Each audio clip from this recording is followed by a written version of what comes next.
दिनै बे परबतजरानि टिपकाइ भिसिडिसि बेहाय गासै 125 जन 125 आबादारिफोरनो जोङो बड'फा लाइभलिहुड मिशन बेनिफ्राय खिलिखां एफपिसि बे परबतजरा ओनसोलनिनो मोनसे मावथि मोनसे एफपिसि फार्मार्स प्रडिउसार कम्पानि बेनि थ्रुयै जोङो बिथांमोननि हेफाजाबजों बेहाय 125 जन आबादारिफोरनो हाइजेंनि जोलै राननानै होदों। दा बेहाय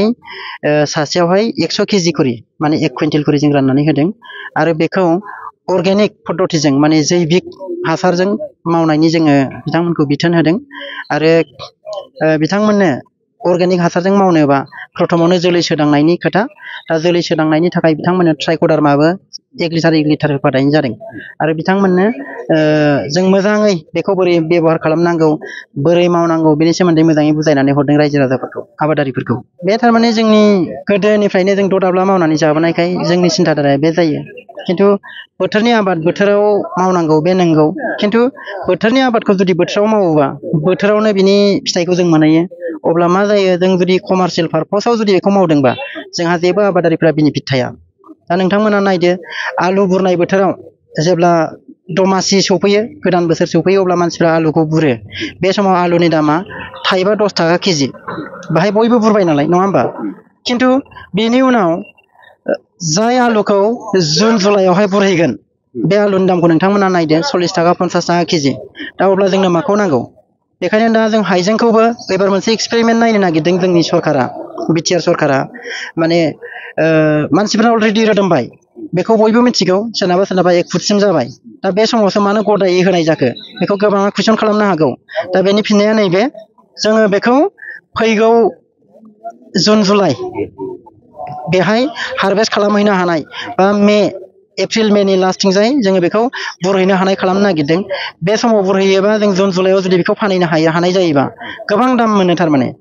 खिन्थु नोङो जानुवारि फेब्रुवारि मार्चआव जुदि फानोबा बे समाव सिजन जाहैबाय नालाय बाहाय गोबां खम मोनो दा बेखायनो आबादारिफोरखौ बांसिन मुलाम्फा होनो थाखाय जों बेखौ मावदों दा खोथाया जाहैबाय बेखौ गायनानै 6 माससोआव खरान बोथोर मोनगोन रानख्रावनाय बोथोर अक्ट'बर नभेम्बरनिफ्राय अखा हाया दा बेनि थाखाय दै सारनायनि बेबस्था लानांगौ बेनि थाखायबो माइक्र' इरिगेसननि बेबस्था जोंनि सरकारा बड'फा लाइभलिहुड मिशननिफ्राय होनो नागिरदों बे आबादारिफोरनो जाहाथे आबादखौ गोबां प्रडाक्सन खालामनो हायो बेखौथ' रायजो राजायासो बुंनो रोंगोन रायजो राजाया नुगासिनो दं साख्रि होदोंना होआखै दिनैबो 1337 जन हाई स्कुल आरो जोंना हायार सेकेन्डारिनि फोरोंगिरिफोर ग्रेजुवेट आरो पस्ट ग्रेजुवेट टिचारफोरनि एपइन्टमेन्ट दिनैबो उदालगुरियावहाय दिनैबो रानगासिनो दं एपइन्टमेन्ट लेटार मैया ओंखारबाय सिलेक्सन लिस्टआ ओमफ्राय दिनैनो राननानै होबाय दा खोथाया जाहैबाय बिपिएफनि आमोलाव साख्रि होनायाबो स्रोद होखोमायोमोन बिथांमोना थाखा फैसानि खारबार खालामनानै होयोमोन खिन्थु जोंनि प्रमद बर' सारनि दैदेननाय जायनाखि सरकार बिटिआर सरकार बेहाय साख्रि होनांगौबाबो राजहुवा भाबै होयो दिनै नोंथांमोना नायदो दिनै जों बेहाय हाइजें राननानै होदों बे हाइजें राननायावबो 125 जन 125 जन बेनिफिसियारिफोरखौबो जों बाहाय लिंहरदों बाहाय मोजाङै बुजायनानै होदों बोरै खालामनांगौ बोरै मा खालामनाङा मार्केटिंनि बेबस्थाया मारै जागोन डिटेल्स बुजायनानै होनानैसो जों बिथांमोननो हरदों थिग बिदिनो साख्रि होनायाबो जों राजहुवा भाबै होदों बेखौ रायजो राजाफ्रा बयबो नुगासिनो दङ बेखौ सोरबा बिपिएफनि बे जानला मोनला रोनावलाबायनायखौ जोंहा उत्तर होनांगौ होननानै साना आरो रायजो राजाया बेखौ नुगासिनो दङ जोंनि बे लाइमोन सेंग्रा सिख्लाफोरखौ जुदि जोङो साख्रि होनांगौबा बिथांमोनखौ जुदि फसंथानाय होनांगौबा अब्ला फारसेथिं बिथांमोना रोनावबाय थायो बिपिएफनि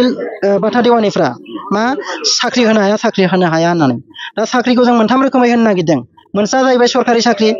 साख्रिनि एपइन्टमेन्ट लेटार दिनै रानगासिनो दङ मोनसेया जाहैबाय आबादजों गाव हारसिं सेल्फ इमप्लयमेन्ट आबाद मावनानै गाव हारसिं गसंथानो हानाय बे जाहैबाय मोनसे साख्रि माने खामानि बेबो मोनसे गावनि न'आवनो थानानै गावनि हायावनो आबाद मावनानै गावखौ फसंथानाय बे मोनसे जोंनि थांखि आरो मोनसेया जाहैबाय जोंनि ओनसोलाव गोबां इन्डास्ट्रि फैगोन फिसा इन्डास्ट्रि बे इन्डास्ट्रिफोराव जोंनि लेखा गोरों लाइमोन सेंग्रा सिख्लाफ्रा खामानि मावनांगौ दा बेखायनो आं खोनानो मोनदों बे परबतजरायाव जानो थांगासिनो दङ नङा होमबा थार्मेल पावार प्रजेक्ट बाहायबो 8000 जनसो जोंनि बे ओनसोलनि रायजो राजाफ्रानो लाइमोन सेंग्रा सिख्लायानो साख्रि मोनगोन दा बेखौ खोनानो मोनदों आरो बे सावरायलायगासिनो दङ आंनि बुजिनायाव आं हिसाबै जुदि सोङोबा आंनि बुंनाया पार्टिनि अपिनियन होननानै दा सान आंनि सायाव जुदि आंनाव सोंनांगौ जायोबा आंनि अपिनियना बेनो जोंनो जुदि फसंथानाय नांगौबा जों बेखौबो बिबेसना खालामनांगोन दा बेजों मोजां जागोन गाज्रि जागोन बेखौ बिसार खालामनांगोन सरकारजों रायलायनांगोन सोरबानि थुनज्लायनायजों सोरबाया मोदोमाव पेट्रल होनानै लायोबा बाहाय जोंहा जेबो उन्नति जानाय नङा बिथांमोना गाव गावखौ सावनानै लाग्रोथोंलाय बिथांमोनाथ' अर सुयै सुयैल'सो होयो दा बिदिनो सोरखौबा राजाबो बानायब्रबाय बिथांमोना गेजेर ससेयाव बर'नि राजा होननानै राजानि फोलेर होननानै जायखौ बिथाङा राजानि फोलेर होननानै बुंदों बिनो गुनजेर सुबाय दिनै बेनो बिथांमोननि खर'आव गाखोबाय दिनै दा बेखायनो बिथांमोना जायखिनिखि खामानि मावबोदों दिनैसिम मोनफ्रोमबो फ्लप जादों आरो मोनफ्रोमबो जाथिनि खहासो जाबोदों दा बेखायनो दिनै बे थार्मेल पावार प्रजेक्टजों जोंहा जुदि मुलाम्फा जागोनबा रायजो राजाया बेखौ फसंहोनाया मोजां आरो बाहाय जों गोबां मानसिया सुबिदा मोनगोन बे ओनसोलाव उन्नति जागोन बे ओनसोलनि जायनाखि रुपसि एयारपर्ट बे रुपसि एयारपर्टआव सप्तायाव गंसेल' फ्लाइट खारो नङा होमबा दा बेहाय इन्डास्ट्रि जुदि जायोबा आरो जोंना रेलवे कच फेक्टरियाबोथ' बासबारियाव जानो थांगासिनो दं अलरेडि हाजार मानसि बाहाय फैगोन जोंनि ओनसोला डेभेलप जागोन बिजनेस जागोन बाहाय दैलि गंब्रै गंबा फ्लाइट बिरगोन एर'प्लेन बिरगोन अब्ला बे ओनसोलाव उन्नति जागोन रेल खारनाया बारा जागोन बे ओनसोलाव मानसिफ्रा नायनो फैगोन गिदिंनो फैगोन बिदिसो जोंनि ओनसोला उन्नति जागोन बेखायनो आंनि बुजिनाया बेखायनो आंनाव जुदि अपिनियन लायोबा आं हिसाबै बुंगोन जोङो बिबेसना खालामलायनानै सरकारजों मोजाङै सावरायलायनांगौ कनस्ट्राक्टिभ भाबै सावरायलायनांगौ जाहाथे सोरनिबा थुनज्लायनायाव गावखौ खहा खालामनानै लाया आरो सोरबा सासेनि भुलावनो जाहाथे जोंनि रायजो राजाया खहा जानाङा आंनि खावलायनाया बे जोङो दिनै बेवहाय बिसिडिसि हिसाबै जोङो डिस्ट्रिक्टनि जानानै बिसोरो हाइजें रानबाय जोंनि आबादारिनि मानसिफोरा बेसेबां करि रानदों 1 कुइन्टेल करि सासेयाव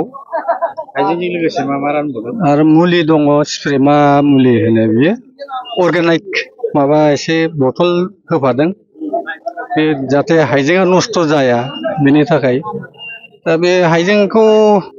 आंबो गोजोननाय मोनदों आरो दा जोङो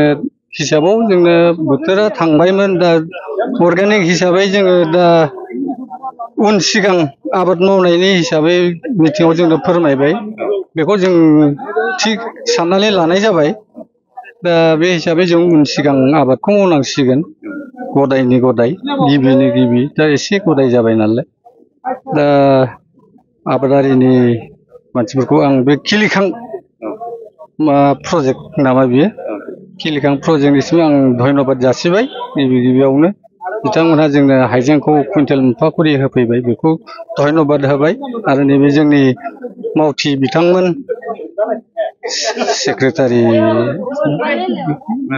मा दोलोनि इउपिपिएल दोलोनि जोंनि डिस्ट्रिक्ट प्रेसिडेन्टआबो दङ जोंहा प्रसेन साराबो आरो सेलेम आहमेदबो दं बे सेक्रेटारि हिसाबै बिसोरखौबो आं धन्यबाद जासिबाय जे जोंनो बे हाइजें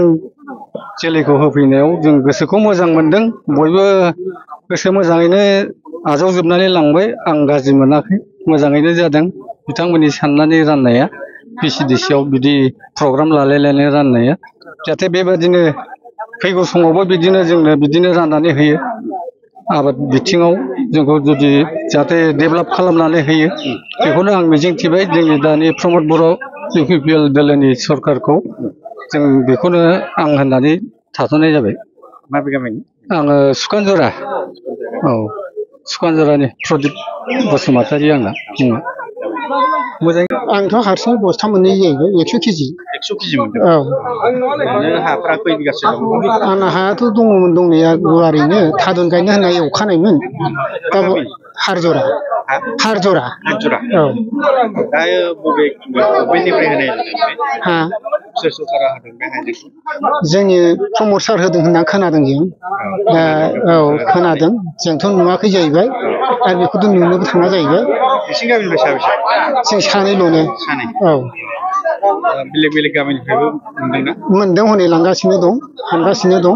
आरो आंना नै दा आं लानो नागिरगासिनो दं आरो दा माबायदि मोनदों जे नोंथाङा दे आबाद मोनदों मोनसे हाइजें आबादखौ जे गायनो थाखाय मोनसे माइलि मोनदों बे बेलायाव चिफ सारनिसिम माबाफोर बुंनो गोनां दं नामा बुंनायाथ' जों मा बुंनो चिफ सारा जोंनो बेबायदि सहाय होबाय थायोबा जों गरिबफ्रा एसे डेभेलपआव फैगोन बायदि जों सन्देह खालामदों आसा खालामदों दा बिदिनो होबाय थाथों आरो जों मावग्रा मानसिफोरा जाहाथे रेहाय मोनो बेखौ जोङो गोजोननाय मोनदों आरो हाइजेंजों लोगोसे माबाफोर मोनफाबावदों नामा मुलि हरदों सिमिसे बथल गंसे